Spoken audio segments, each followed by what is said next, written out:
Chapter 31. With a thunderous clatter, a team of 10 horses entered the McLaine territory, pulling a wagon and a cart loaded with goods, large as houses. The heavy weight was evident as the wheel tracks were clearly carved into the ground. Although the direction taken by the mercenary guards and the cargo was clear, nobody dared to approach the vicinity. Ugh, that smell! Even from this distance, the stench is quite pungent. How can dried meat smell so bad? They say it's monster meat. Is that the... Did the young lord really indulge in such a grotesque act? The rumors that he gained strength from drinking monster blood. Shut your mouth, you fool. Quiet. You want to get us all in trouble? The murmurs grew louder as the largest shipment of Karok meat since the last trade arrived at the storage. It's definitely divine timing now. What? Rick, who had been covering his nose from the foul smell, looked up in confusion. I was planning to use what we made yesterday here. What? Bring that barrel, though you won't be able to lift it. I'll carry it. Just get ready. Ready for what? I didn't hear anything about this. We're doing it now. Do I really have to come? Of course! With a loud groan of disgust, Rick had never visited the warehouse since they started collecting Karok meat, unaware of the reason for his own strong reaction. But as they opened the door to the warehouse filled with Karok meat, the reason became painfully evident. No explanation was needed for the incredible stench that assaulted their noses and brains, with an odor far worse than anything they had encountered outside. Ooh-eek! Logan might have thrown up on the spot if Rick, vomiting a step behind him, hadn't beaten him to it. Having somewhat calmed himself by shutting down his sense of smell through force control, Logan saw Rick giving him a resentful glare with his pale, vomit-stricken face. Cough. Now sprinkle this neutralizer on the Karok meat. You'll see the color lighten with just a small amount, just enough to make the surface completely white. The black parts contain remaining toxins. Be cautious. Do I really have to? Am I not doing it too?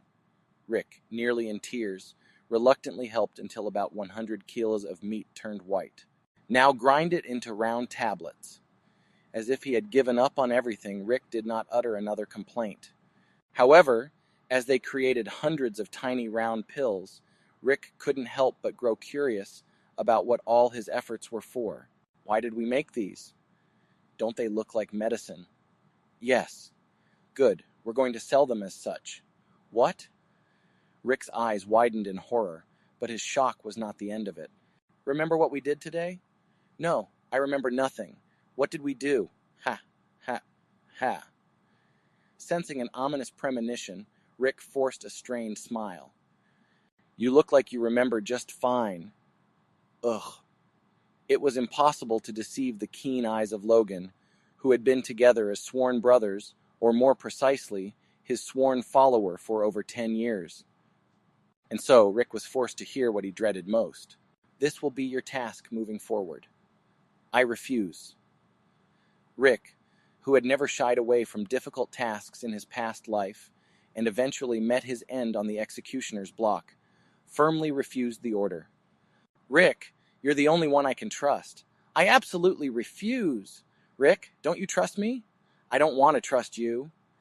Screaming as if he had lost his mind, Rick ran away. In the end, Logan was only able to assign the task to his begrudging servant by promising a bonus of 100 gold a week. Of course, that was not the end of it.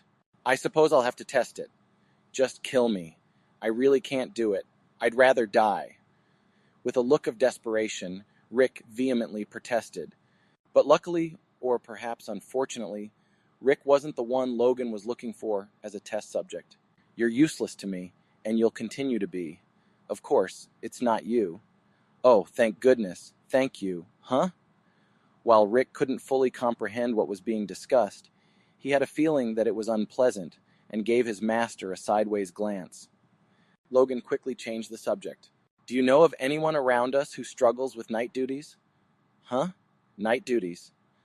Why, like someone who doesn't have children, or a chaste spouse, or a married man who's always slumping his shoulders in the morning. What are you talking about? Ah, this, you know. Logan eventually had to resort to using profane hand gestures he learned during his mercenary days to explain nighttime activities. Rick, catching on quickly, suggested a candidate for the experiment. Administrator Dwayne hasn't had any children yet. It's been 10 years since his marriage. He was so happy to marry a young bride back then, but these days, he's just working late all the time. Ah? Who would have guessed that the sturdy man had such a sad predicament? Logan decided Dwayne would be the first subject of his experiment. Huh? It's something really good for men. Really? Don't you get it? It's this. Ah.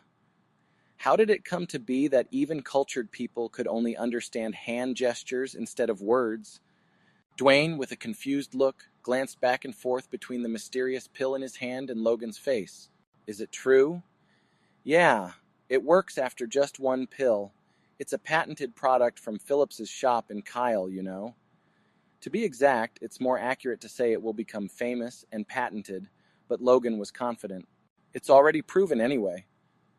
But why he was experimenting on Dwayne was something Logan willingly ignored. Sure, I've heard of it, but I haven't tried it myself. Although he felt a twinge of guilt, Logan had confirmed that at least the toxicity of the monster had been neutralized. It would be great if dogs could talk. He had even conducted his own animal experiments, and that was Logan's last shred of conscience. Really? Are you serious? Of course. If it doesn't work, I'll donate 1,000 gold to Dwayne. No, to the family. Oh, you're really going to donate? Even amid this conversation, Dwayne seemed more interested in the family story than receiving money himself, adding to Logan's burden of conscience. It's a win-win situation. In fact, it wasn't an entirely incorrect thought, so Logan reassured himself. It was already a late evening, and in the dimly lit study, where one couldn't see without turning on the lamp, a large man spread out the ledger alone, looking pitiful for some reason. Right, all of this was because Dwayne was pitiful. You might have presbyopia, so go into the house quickly. Ah ha ha ha, there's still some work to do. Hey, finish that later. This is really expensive. You won't get it even if you pay later. It would indeed become expensive, and you wouldn't be able to get it even if you paid for it later. Is that so?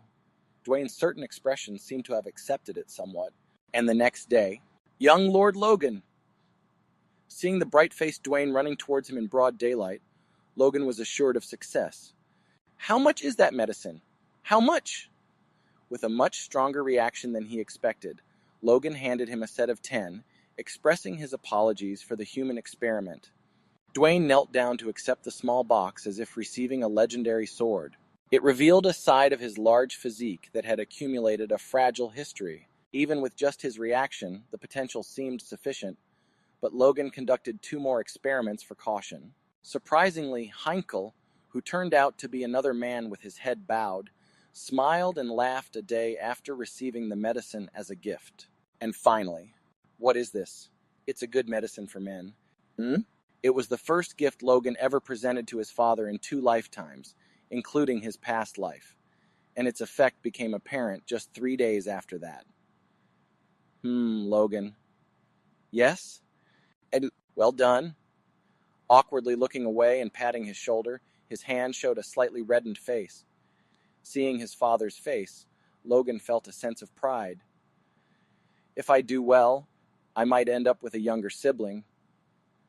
In a pleased smile, Logan was confident in the value of the product and called out to someone who could make proper use of it. However, the merchant was shocked upon hearing the price Logan called out. How much are you selling it for? 100 gold per individual. I plan to sell sets of 10 for 1,000 gold. Do you think nobles are ignorant fools to buy it at that price? Perhaps. Still, I'm confident it will sell. Even in the conservative Grandia kingdom, there were nobles with some flexibility who had separate governments or lovers.